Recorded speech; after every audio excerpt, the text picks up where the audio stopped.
Book 1 says Christian discipleship is developing a personal, lifelong, obedient relationship with Jesus Christ, in which he transforms your character into Christ-likeness, changes your values into Christian kingdom values, and involves you in his mission in the home, the church, and the world. So that means we're all responsible ministers of Christ. We all are. So if you don't have a title as a minister, a reverend, a pastor, don't even worry about that, because those are their special callings. But guess what? You're still a minister. Amen. And this is what Christ wants us to do. So as I was thinking back to my time, spending time with the Master, those are the first things. You got to spend some time with him. Yes. Yeah. You got to have some devotional time. You got to have those centering moments. You got to have that quiet time. You got to have some studying time. You got to be able to tell the word, Lord, you said.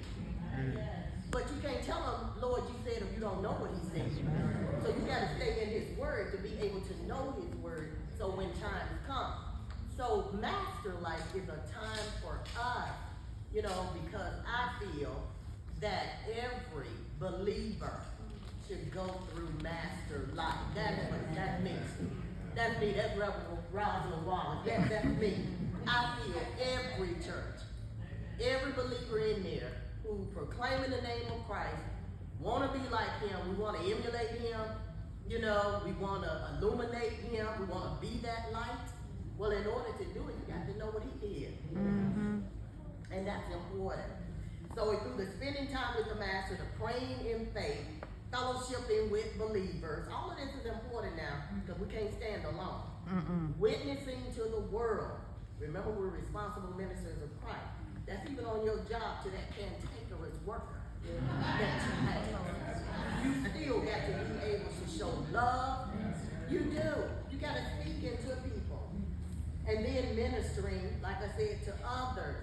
But that showing love is so important, because that's what the Lord is doing with us each and every day.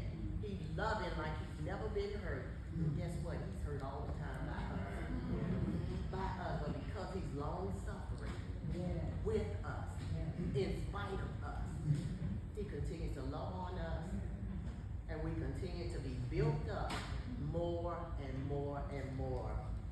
We're learning to master the life in him. Not in them, in him. So when we can do that, we can be those stewards, those witnesses, those servants that he has called us out to be. And that's my experience with Master Life.